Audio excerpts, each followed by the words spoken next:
अस्सलामुअलैकुम सामीन। 25 शाबानुल-मुअज़्ज़म और 24 फरवरी है। आज की ख़बरों की शुरुआत मदरसा अशरफुल उलूम दोज फरीदाबाद के तालिब इल्म की तिलावत कलाम पाक से की जा रही है। इस तालिब इल्म ने माशाअल्लाह ऑल इंडिया मुसाबक़े में बेहतरीन पोजीशन हासिल की है। पोजीशन किस तरह और किस फरा में हासिल की, उसके लिए हम तफसीली रिपोर्ट इस तिलावत के बाद में पेश करेंगे।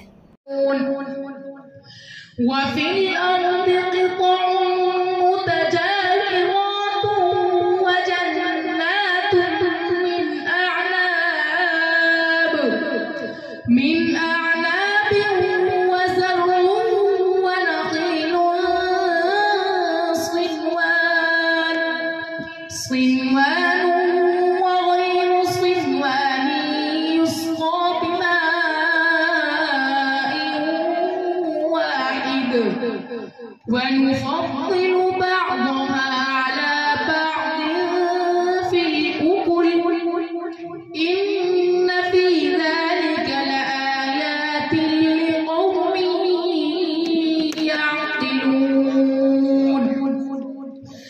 وإن تعجب فعجب قولهم أإذا كنا ترابا أإذا كنا ترابا أإنا لفي خلق جديد أولئك الذين كفروا بربهم وأولئك الأغلال في أعناقهم.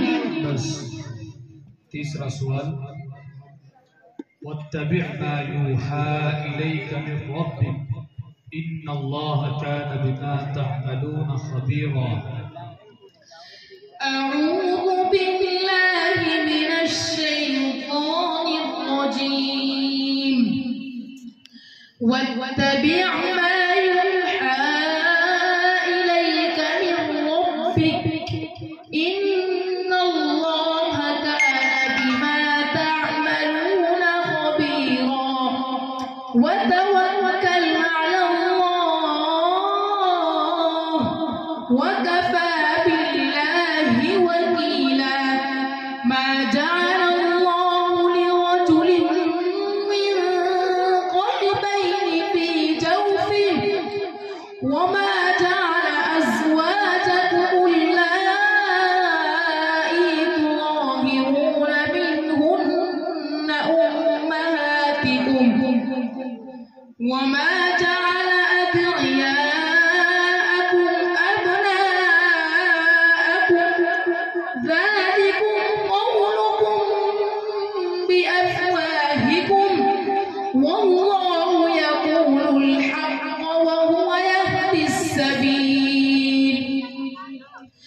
ادعوهم لآبائهم هو أقسط عند الله فإن لم تعلموا آباءهم فإخوانكم في الدين ومواليكم وليس عليكم جناح فيما أخطأتم به ولكن ما تعمدت قلوبكم وكان الله غفورا رحيما. النبي أولى بالمؤمنين من أنفسهم وأزواجهم أمهاتهم وأولو الأرحام النبي أولى بالمؤمنين من أنفسهم وأزواجهم أمهاتهم وأولو الأرحام بعضهم أولى ببعض في كتاب الله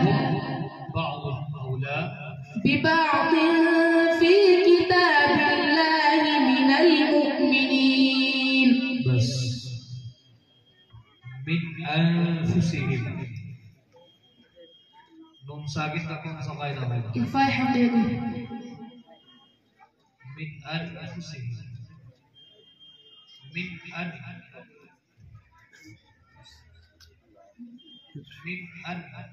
من میں يفحضرهم من میں من أنفس میں نہیں من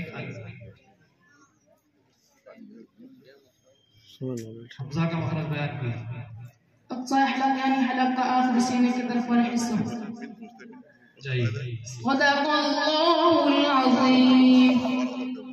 سامعین، مدرسہ اسلامیہ اشرف العلوم دھوج فرید آباد ہریانہ کے طلباء نے سوم اور چہارم پوزیشن حاصل کر کے علاقۂ میوات کا ایک مرتبہ پھر سے نام روشن کیا۔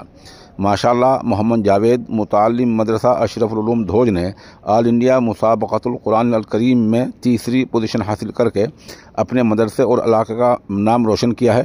واضح رہے یہ مسابقہ ضلع مظفر نگر یو پی کے گاؤں ٹوڈا میں ہوا ہے اور اس کا پہلا راؤنڈ آن لائن ہوا تھا، جس میں تقریباً 250 بچوں نے شرکت کی تھی۔ دوسرا اور تیسرا راؤنڈ کل آف لائن ہوا تھا۔ پورے ہندوستان سے لگ بھگ 60 طلباء نے شرکت کی تھی، جس میں پہلی اور دوسری پوزیشن مدرسہ ہاسوٹ گجرات کے طلباء نے حاصل کی اور سوم پوزیشن محمد بن جاوید مدرسہ دھوج نے حاصل کی۔ اس کے علاوہ فائنل راؤنڈ کے 7 بچوں کو چوتھی پوزیشن سے نوازا گیا، جن میں 3 بچے مدرسہ ہدا کے تھے: محمد راحیل ابن محمد کفیل جونا کھیڑا، محمد عمار ابن مولانا محمد یاسر بنجارہ، محمد سعد ابن مولانا محمد ارشاد جلال پور۔ ماشاءاللہ پچھلے سال بھی مدرسہ ہدا کے طالب علم محمد سفیان بھنیارہ نے اول پوزیشن حاصل کی تھی۔ اس پوزیشن لانے پر ادارے کے ناظم تعلیمات قاری محمد شبیر اور محتمم مولانا احمد ندوی نے مبارکباد پیش کی ہے۔